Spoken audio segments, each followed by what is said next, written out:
राज्य के वित्त नियोजन वन मंत्री तथा जिले के पालक मंत्री श्री सुधीर मुनगंटीवार ने धम्मचक्र अनुप्रवर्तन दिवस पर दीक्षा भूमि चंद्रपुर में भेंट देते हुए तथागत भगवान गौतम बुद्ध और भारत रत्न महामानव डॉक्टर बाबा साहब आम्बेडकर इनकी प्रतिमा को वंदन किया। पालक मंत्री श्री सुधीर मुनगंटीवार सहित इस वक्त विधायक नाना श्यामकुले, जिलाधिकारी डॉक्टर दीपक महसेकर, पुलिस अधीक्षक संदीप दीवान, महापौर राखी कंचरलावार, भाजप ज्येष्ठ नेते विजय राउत, भाजपा नेत्या वनिता कानडे, सुभाष कासनगोटुवार आदि मान्यवरों की मौजूदगी रही। इस वक्त पालक मंत्री श्री सुधीर मुनगंटीवार ने धम्मचक्र अनुप्रवर्तन दिन की शुभकामनाएं देते हुए राज्य शासन ने भारत रत्न डॉक्टर बाबा साहब आम्बेडकर इनके सम्मानार्थ लिए गए निर्णय की जानकारी दी। मुंबई के इंदू मिल की जगह पर भारत रत्न डॉक्टर बाबा साहब आम्बेडकर इनके अंतर्राष्ट्रीय दर्जे की भव्य स्मारक बनवाने का निर्णय सरकार ने लिया होकर 1921 से 22 इस कालावधि में लंदन में उनका वास्तव्य होने वाले घर को ऐतिहासिक स्मारक के रूप में विकसित करने का निर्णय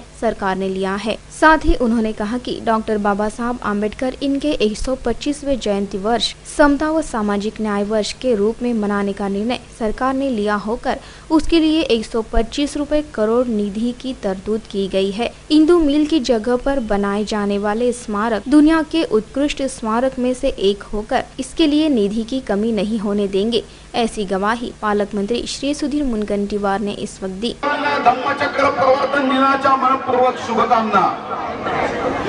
दरवर्षीप्रमाणे भारतीय जनता पार्टीच्या वतीने भोजन प्रसाद ग्रहण करण्याच्या कार्यक्रमाचं आयोजन केलं।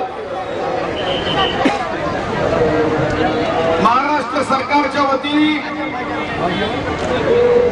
अनुसूचित जातीच्या उत्थानासाठी विकासासाठी प्रयत्न सुरू आहे।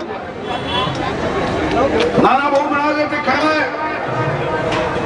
महामानव भारतरत्न डॉक्टर बाबासाहेब आंबेडकरांचं एक भव्य दिव्य स्मारक व्हावं ही या देशाच्या महाराष्ट्राच्या जनतेची इच्छा होती।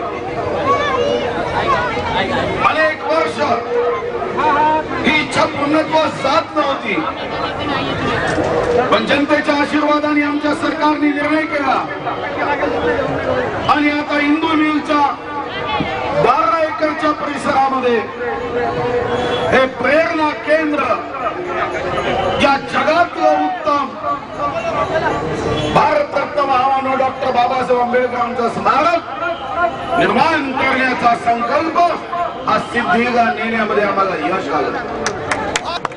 जांभवडे गावात महामानव डॉक्टर बाबासाहेब आंबेडकर यांचे आई वडील राहायचे। सरकारच्या वतीने कोकणातलं हे आंबेवडे गाव एक आदर्श गाव व्हावं असाही संकल्प केलाय आणि भारतीय जनता पार्टीच्या खासदारांनी हे गाव दत्तक घेतलं। महाराष्ट्र सरकार सुद्धा ज्या ठिकाणी महामानव भारतरत्न डॉक्टर बाबासाहेब आंबेडकरांचे आई वडील होते ते गाव उत्तम करण्याचा निर्णय हा महाराष्ट्राच्या सरकारने केला आहे। 125वी जयंती ही समता समरसता वर्ष साजरा करण्याचा निर्णय महाराष्ट्र सरकारने केला। 125 कोटी रुपयाची तरतूद केली आणि निर्णय केलाय की या राज्यातल्या 50 तालुक्यामध्ये महामानव भारतरत्न डॉक्टर बाबासाहेब आंबेडकरांच्या 125व्या जयंती निमित्त मुलांसाठी वसतिगृह बांधायचे। पुणे, नागपूर या ठिकाणी वर्किंग वुमन्स हॉस्टेल्स बांधायचे। अनुसूचित जातीच्या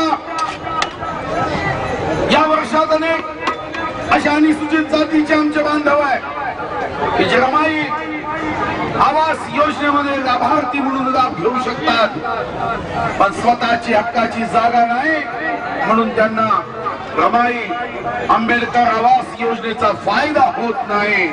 आम्ही निर्णय केला की गावागावामध्ये असणारा हा आमचा दलित बांधव ज्याचा लाभार्थी म्हणून हक्क आहे, स्वतःची जागा नसलेली त्याला रमाई आंबेडकर आवास योजनेचा फायदा घेता येत नाही।